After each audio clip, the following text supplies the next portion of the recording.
राधा स्वामी जी।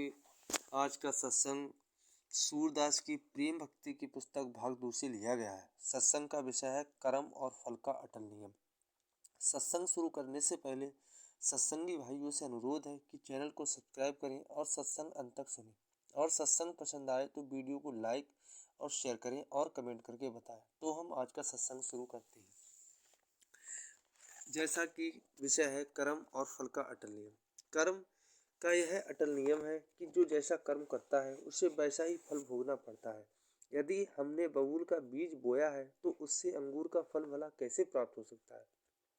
तीर्थ, व्रत, मंत्र, तंत्र आदि अनेक साधनों का फल तो अवश्य मिलता है, पर इन्हें अपनाकर हम पूर्व जन्म के किए हुए कर्मों के फल को मिटा नहीं सकते।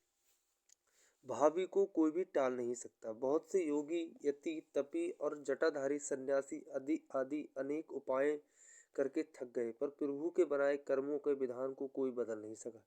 इसलिए अपने जीवन में आने वाले सुख दुख, लाभ हानि आदि का विचार न करके हमें अपने चित्त को प्रभु के भजन में लगाना चाहिए और आवागमन के चक्र से सदा के लिए मुक्त हो जाना चाहिए। सूरदास जी कहते हैं कि अरे भागहीन, अब मांगने से सुख कैसे प्राप्त हो सकता है। जो बोया है काटना तो वही पड़ेगा। आपने किए हुए पिछले कर्मों का फल तो भोगना ही पड़ेगा। प्रभु प्राप्ति के लिए परमार्थी साधना में लगने की बात तो दूर रही, तुमने तो कोई पुण्य कर्म ही नहीं किया। पिछले बुरे कर्मों का बोझ तो संभाल नहीं पा रहा है। आगे के जीवन के लिए तो शुभ कर्म नहीं करता। बबूल का पेड़ लगाकर अंगूर की फसल की उम्मीद लगाए बैठे हो, यह तो संभव नहीं। तुम राम का भजन करने के बजाय काल प्रवाह में बहे जा रहे हो। चेतो और अपनी भलाई के लिए भगवत भजन में लगो। आगे सूरदास जी कहते हैं, करी गोपाल की सब होए, जो आपनो पुरुषारथ मानी। अति झूठे हैं सोई, साधन मंत्र जंत्र उधम बल, ये सब डारो धोई। जो कुछ लिखी राखी दंड नंदन, मोटी सके न कोई। सुख दुख लाभ अलाभ समझ तुम, कतई मरत हो रोई। सूरद्वास स्वामी कर नाम, श्याम चरण मन मोई। सूरदास जी कहते हैं, संपूर्ण सृष्टि में कर्ता केवल एक है, परमात्मा। प्रभु जो करते हैं वही होता है। यदि कोई व्यक्ति अहंकार बस यह सोचता है कि कोई काम उसने स्वयं अपने पुरुषार्थ से कर लिया है, तो यह 100% झूठ है। किसी उपाय, मंत्र, तंत्र, मेहनत, शक्ति द्वारा सफलता प्राप्त की जा सकती है। इस विचार को मन से निकाल दो। परमात्मा ने भाग्य में जो लिख दिया है वही होकर रहेगा, उसे कोई मिटा नहीं सकता। जीवन में जो दुख सुख हानि लाभ आते हैं वे पूर्व निश्चित है, अमिट है। उनके कारण दुखी नहीं होना चाहिए। सूरदास जी समझाते हैं कि प्रभु के करुणा निधान है, उनकी चरण शरण में रहो। अहिं को त्याग कर अपने मन उन्हें सौंप दो। प्रभु ने जो निर्धारित कर दिया है वही होता है। लाख कोशिश करने के बावजूद भी अलौकिक शक्तियों के साधक सिद्ध ऋषि मुनि आदि कितना भी प्रयास करें, कर्म सिद्धांत को नहीं बदल सकते।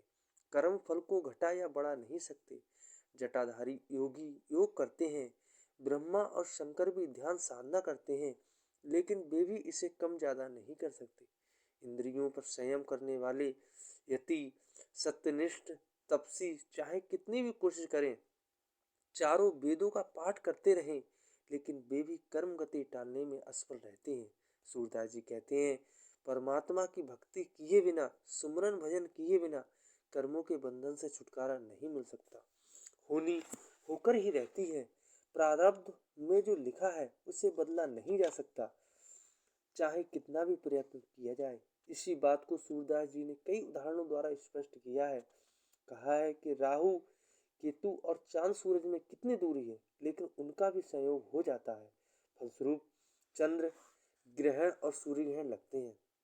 रामचंद्र जी के जीवन के बारे में सभी जानते हैं।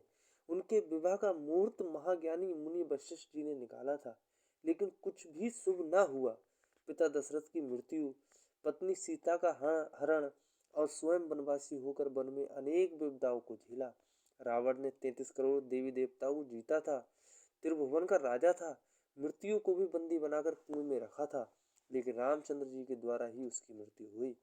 अर्जुन के रथ के सारथी स्वयं श्री कृष्ण जी थे, लेकिन भावी होकर ही रहे।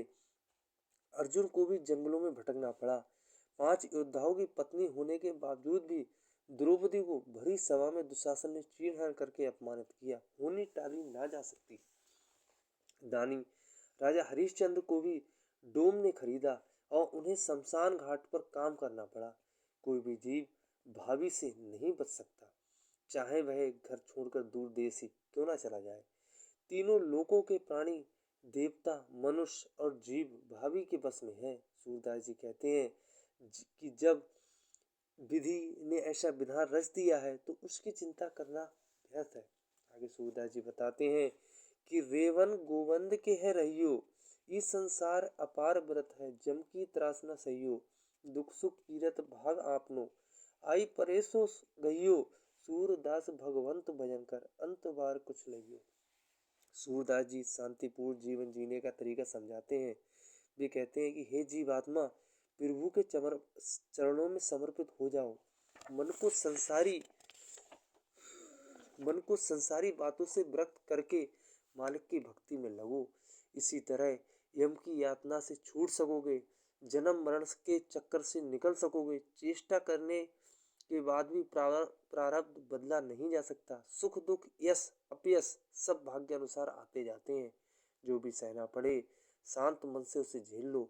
परमात्मा का सुमरन भजन करके अपना जीवन सफल कर लो और अपने अंतिम समय के लिए तोषा एकत्र कर लो। जी सत्संग खत्म होता है। जी राधा स्वामी जी।